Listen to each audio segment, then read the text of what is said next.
So socialisation is a term that you hear commonly, particularly if you are considering getting a puppy or you've just got a new puppy. Lots of people's advice is that you must socialise the puppy.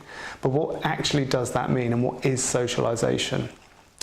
Socialisation really is getting the dog used to and accepting various aspects of the environment that you expect the dog, your adult dog, to take in its stride when mature.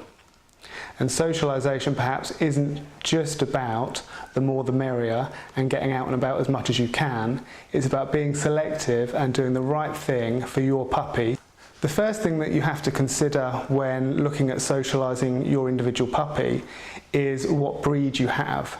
So all dogs of specific breeds or crossbreeds have innate drives that are inherent within the breed. If you have a hound, for example a beagle, then they may be led more by scent, by their nose. Take for example the German Shepherd. They've been bred for decades as guard dogs, as police dogs and as herding dogs, and therefore their ability to guard, their propensity to bark at people approaching the house is far greater than one of the hounds, for example. So when you're looking at socialising your puppy, you have to understand the likely inherited behaviours within the breed. Once you understand the breed that you have and the reason that that breed was originally developed, so for example for herding, for chasing, as a companion dog, as a livestock guardian, whatever that may be, then you start to socialise the dog with that in your mind. So you know that when you're socialising a dog that was bred for guarding, that actually it is important that the dog meets lots of people coming into the home and gets used to the way that you live within the environment that the dog is brought up in. And within the breed, all dogs are an individual. So although studying the breed group gives you perhaps likely behaviours, as with most things in life, there are exceptions to each and every rule. So you may have an excessively friendly German Shepherd with no guarding instincts whatsoever. However, you need to look at the individual dog that you have and amend your socialisation schedule to suit that. So it's not a case of just going out and about and allowing everybody to stroke your puppy. Some dogs are innately more gregarious than others, and in which case, for example, the Labrador, through breeding for gun dog work, they tend to be more gregarious and social than many other dog breeds. So in that case, you probably don't need to introduce those to quite as many people as you would with some of the other breeds, the more sensitive breeds, like for example the Border Collie. So what I'm really saying is it's the intensity of the socialisation in relation to the breed and the individual that you have. When we're talking about socialisation, does age matter? Well, yes, absolutely it does. The age at which you obtain your puppy is critical, as is the age that you start to take your puppy out and about to experience life. I see on a daily basis many people who have gone and bought a 15-week-old puppy into their home, socialised that puppy exceptionally well. They've been to training classes, they've taken the dog to the park, they've taken the dog to the pub, all manner of situations, and yet it's had a really limited effect simply because the puppy was too old. It wasn't as malleable as it would be if you obtained your puppy at 8 weeks. So it really is critical that you do your homework, you research breeders, and you get your puppy at the optimal age for socialisation. Furthermore, there are people that obtain puppies at the right age, but then due to vaccination guidelines and veterinary advice, the puppy is kept exclusively in the house and misses the most important window of opportunity in their life. Personally, in consultation with my own vet, I take my puppies out from the age that I get them at 8 weeks, and I'm careful. I carry the puppy around. I do take the puppy to the park, in the centre of the park, to mix with other dogs, but it's all very careful and considered, and it's my personal preference. But you do have to decide what you want to do for yourself, bearing in mind the breed of dog that you have, and in consultation with your veterinary surgeon as well. A veterinary surgeon, of course, will always come from a medical perspective and advising you for the health of your dog. I come at this from a behavioural point of view, advising you for the psychological well-being of your adult dog, setting you up for a long and happy life with your dog. And if these things are missed, in relation to avoiding problematic behaviours that may occur in the future. Unfortunately, we live in a fear-driven society, so what you can do when you're taking your puppy out is to have the puppy in the back of the car. You sit next to the puppy either on a collar and lead or with the puppy in a crate, so that the dog can see all aspects of what's going on in the local area. So for example, you could go to the supermarket and the puppy gets used to cars driving very slowly initially past, gets used to the noise of shopping trolleys, sees pedestrians. You can park in the high street, so the puppy gets used to slightly louder noises, faster cars and things like that, and build the puppy up gradually so that by the time the puppy has had the vaccinations and is able to walk out on the street, that the puppy's not frightened of cars passing and is more confident and therefore able to have more positive experiences through the socialisation period. Often people ask how they know if they're getting their socialisation right. Are they doing too much with the puppy? Are they doing too little? Well, all you have to do really is to look at your puppy. If the puppy is confident and is able to trot down the street next to you on a nice loose lead with people passing, children, scooters, all of the things that we encounter, if the dog copes with all of that and seemingly enjoys that, then yes, you probably are doing everything absolutely right. If you find, on the other hand, that your puppy is a little bit timorous with some noises, or when you see slightly larger dogs, the puppy recoils behind your legs or panics slightly, then in those instances you would need more careful interaction, more careful socialisation with other dogs so that the dog gets used to that. Already your puppy has had positive experiences with other dogs, has learned other dogs are fun and enjoyable, and now it's time to start teaching the puppy that it doesn't run and play with every single dog. So it really is about keeping everything specific to your puppy. So that covers those dogs that live in cities and towns and small villages, but there are dogs that live in the country, in remote areas, and they can be some of the worst dogs for temperament that we have to deal with. And the reason for that is that the dogs have seen very little of life outside of their back garden or their home environment. So the dog may well be used to seeing family and friends visiting, or getting on with one other dog that perhaps it lives with, but it certainly won't be used to a whole array of different people and won't have the necessary social skills to engage properly with other dogs that it may encounter on a walk. Now, some people think that they've got a large garden or a couple of acres and that's sufficient for the dog.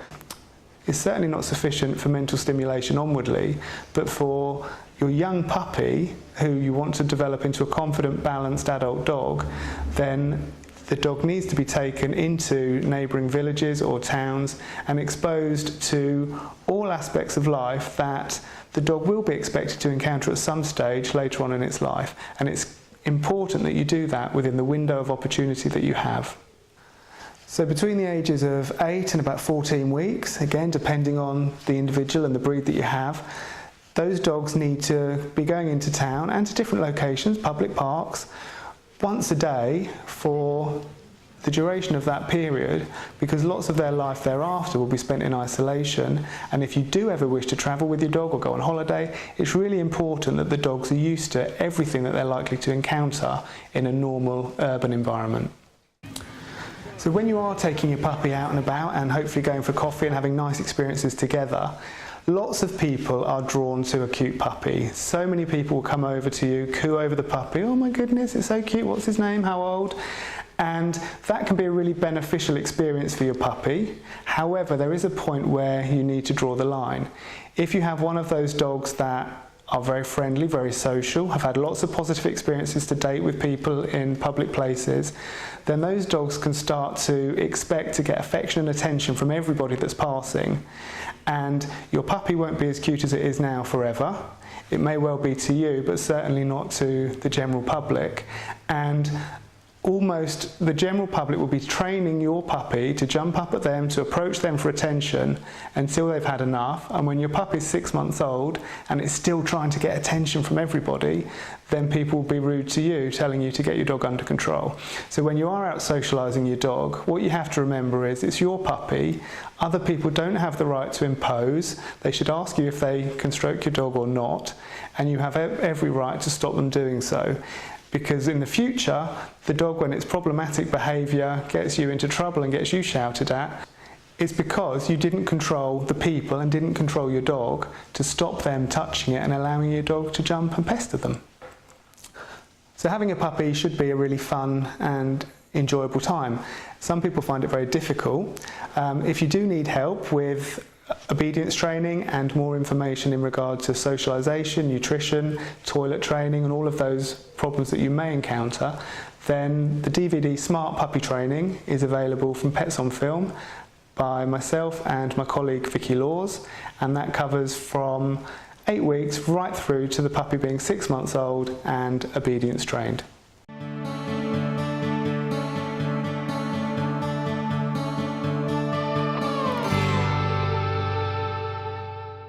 I mentioned about, is your puppy fearful when meeting other dogs? And fear-based aggression is a problem that we see very commonly with pet dogs. And that can be for a number of reasons. It can be because they haven't been socialised properly at the right time. It can also be through a traumatic experience. It's important that you're present with the puppy so that you can support the puppy and to help guide him through these early interactions. And it's really important that the dog gets no negative experiences whatsoever. And therefore, you have to really ensure that the dogs that you're socialising your puppy with have nice, open, friendly temperaments and are not going to be aggressive to your dog. If you see someone coming towards you with a dog on or off lead that looks out of control, then avoid that dog. There are lots of nice dogs in the park, so choose those to socialise your puppy with. You do not want to take the risk of giving the puppy a nasty experience with other dogs, because that can have a long-term detrimental effect to the behaviour of your dog.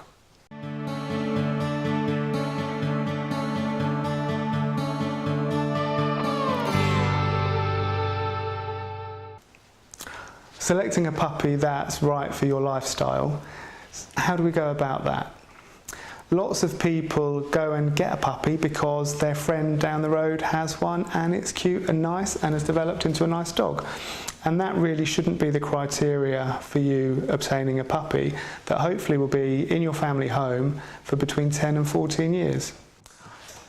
An example of that is, personally, I choose to own Rottweilers. I currently have 3 of those, and lots of people are pleasantly surprised because the breed doesn't have a particularly good reputation. People are often very surprised that my dogs are friendly and well trained and we compete in various disciplines, and that has been a large amount of work. I invest an awful lot of time. I spend a great deal of time with my dogs, training and through the socialisation period, ensuring that they develop nice, sound temperaments, and I manage them through obedience training. Now, because people see my dogs, that most certainly is not the breed for the majority of people. It can be very hard work. So selecting a dog based on a dog you've met or a dog you had as a child is not the criteria for choosing a dog. So when I say I compete with my dogs, I train in various disciplines. So I teach my dogs things such as scent work, I do Kennel Club Good Citizen dog tests, I do temperament assessments with my dogs. I also compete in working trials disciplines, which involves scent work, obedience and tracking. And for that you have to invest an awful lot of time training the dog. So you spend a great deal of time with each dog, teaching the dog new things, and that cements your relationship. So to look at my dogs as an example of an average of the breed and decide that you'd like one of those, the reality is the hundreds of hours that I've put into training is not something that the average pet owner can or will do. So I've used my dogs as an example, but there are many breeds. Take, for example, the Siberian Husky. Beautiful, stunning looking dog, and it may be that you go into a home, see one of those, interacting with the child, and you think, oh, I'd quite like one of those. But again, you haven't seen that dog in public places, running free off lead, because many of the breed are not able to do that because they're not easy dogs to manage. In fact, they're difficult dogs to train. And so you really need to do your research and make sure you understand the ramifications of the breed that you're choosing.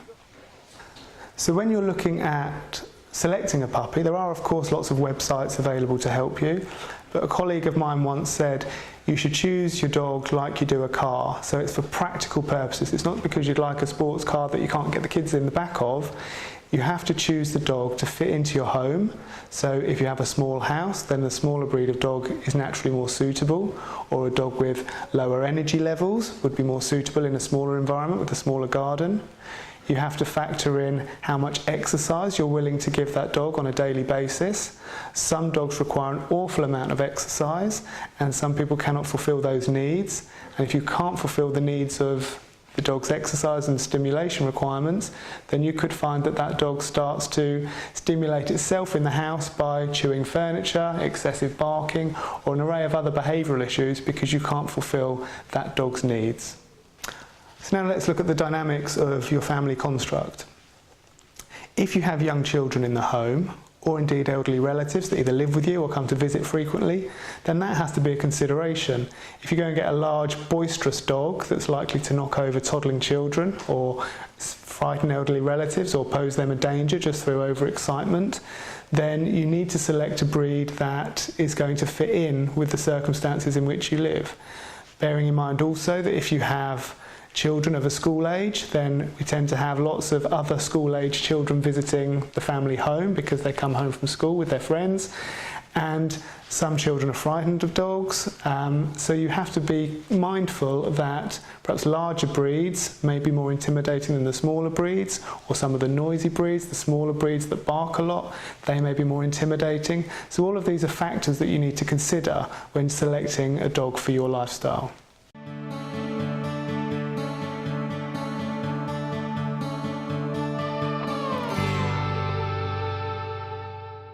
So whatever breed of dog you choose for your lifestyle, the dog has to be obedience trained and managed to fit into civil society. Now, not all dogs learn at the same rate, not all dogs are as malleable as other breeds, and when selecting a dog, you need to be mindful of the legislation that we have to live within with our dogs so that you are able to train the dog properly to function in society. So obedience training for puppies is something that is absolutely critical and something that a surprising amount of people overlook. Now, what age should you start training your puppy? Well, pretty much from the outset that you have the dog in your care. So I advocate getting the puppy at about 8 weeks of age, not very much older than that, and allowing the puppy to settle into your home, get used to the new environment, and then within a couple of days you start your obedience training. Some people advise that you wait until you can go to attend a puppy training class, or a puppy party as they call it at your veterinary practice. People used to advocate waiting until the dog was 6 months old before you started training, but now we know that puppies are incredibly malleable, and using food and toys we can start to teach puppies an array of actions that will last them throughout their life.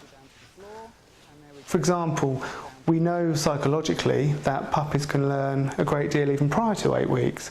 They very quickly learn to associate the cupboard door opening with the food bowl coming out. Perhaps opening the back door means they get access to a garden. They make links with all of these sounds and corresponding actions. So therefore, that means that we can start to teach them fundamental exercises for the rest of their life. So there are 3 main places where we'll train a puppy.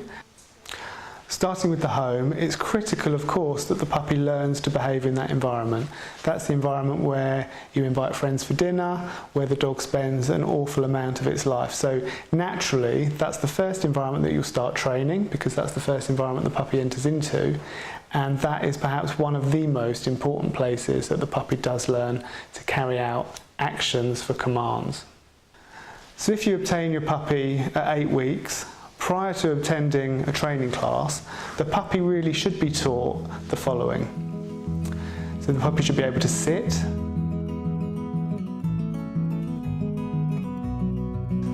to lay down, and know its own name and come to that, and let's start to understand the recall command. They're the core exercises really that you need to start teaching your puppy and have in place before you go to a busier training environment. Puppies at this age are very malleable, very open to learning, and if people tell you that you can't train your puppy before you go to a training class, they're wrong. In addition to that, of course, the puppy has to understand your voice tones, so your rewarding voice tones, yes, to encourage actions that you wish the dog to encourage, and of course the dog needs to understand the word no means to stop an action, because that's what keeps the dog safe in society and in our home. So when your little puppy goes over to investigate a plug or an electrical wire on the floor, or starts tugging at your child's trouser legs, the puppy needs to start to learn that no stops that action, and then can have a subsequent reward thereafter. If I tell the puppy no and the puppy stops an action, then I tend to try to redirect that onto something positive. So rather than have the puppy chewing the skirting board, I'll redirect the puppy onto a dog chew or a toy that the puppy can chew and enjoy chewing and relieves teething pain, rather than the puppy selecting what it wants to do. So of course there is no design in canine evolution for your puppy to start selecting dog toys over other objects around the house. So therefore naturally you have to invest time in making that toy exciting, playing with the puppy and directing the puppy's attention onto that as a preference rather than anything else that may be available in the home. So I've mentioned that the home environment is one of the most important places to train and work with your puppy. Naturally, the outside environment is also a very important place to train your dog. That's where we expect our adult dog to behave and listen and do what we say, so that we can keep them safe. And if you've done the training at home, in your house, the early training, then when you start going out into public parks and into the street, then obviously you already have a template for that training. The puppy already understands certain commands. So therefore, when you train in a new environment with greater distractions, you need to train through those distractions. The puppy will be excited, but you just work through that and then increase distractions and duration as time moves forward.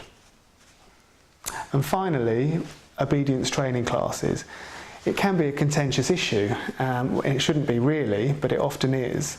There are a large array of puppy training classes available. Some of those are naturally better run and more productive than others, and some can be incredibly detrimental and damaging to your dog's behaviour. When selecting a class, what you need to really look for is a nice quiet environment where you and the puppy can learn. You do not want to go into a hall where there's lots of adult dogs or other things going on in that environment. Dogs learn much quicker and much easier in a calm and fun environment, not a noisy, frightening one. Therefore, when you're looking at training classes, it's always advisable to attend without your puppy, so you can see what's going on, talk to the trainers, see what experience they have, talk to the other puppy owners, and as importantly, look at the development of the puppies in the class so that you can see what they're doing and how well they're learning. What you certainly shouldn't be having is free play with puppies just in a hall where they're all let off lead. That's a really common problem that we see now in puppy classes, is that the dogs are just allowed to free play under the heading of socialisation. And what happens in these environments is that some dogs are bigger than others or more confident than others. Some dogs learn to bully and harass other dogs. So for example, the more boisterous, more confident dogs may find it fun to play and jump on the smaller dogs that are not finding it so much fun and are actually timid. And some of these dogs end up hiding away under the chair. And under the heading of socialisation, this is not good socialisation, it's bad and can have a damaging effect on your puppy. This is a really important time in the puppy's life, and if the dog has a negative experience or several negative experiences over weeks where you keep going back to this training environment, then that can cause serious problems with your dog as it develops into adulthood. When you are in a training environment, what you have to remember is that the point of going to an obedience training class is to obedience train your dog. And we need that obedience to be replicated in public places and in the home, not in a village hall, because seldom will you go to a village hall with your dog unless it's for a training class.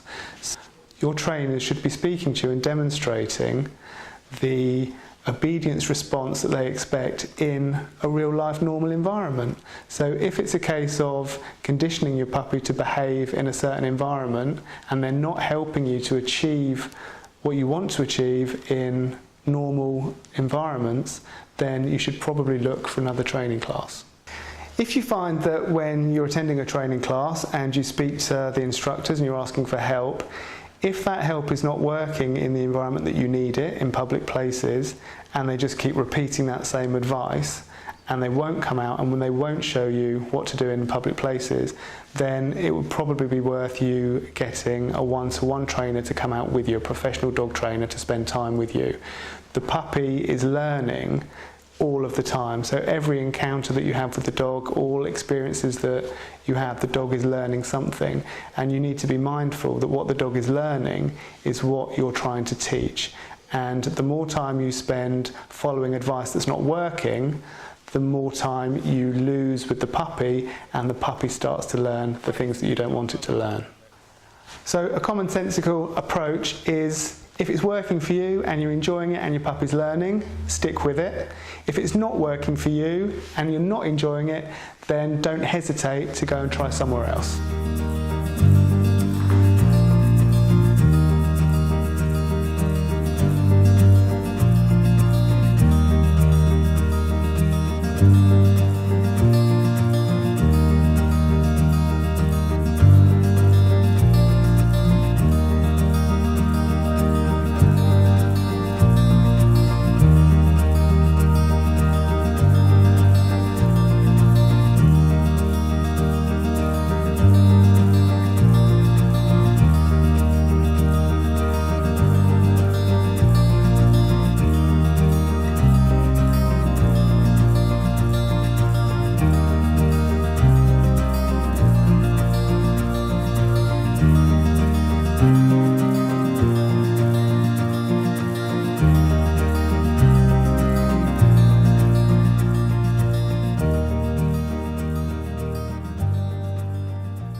Learning how to keep their canine. If you don't know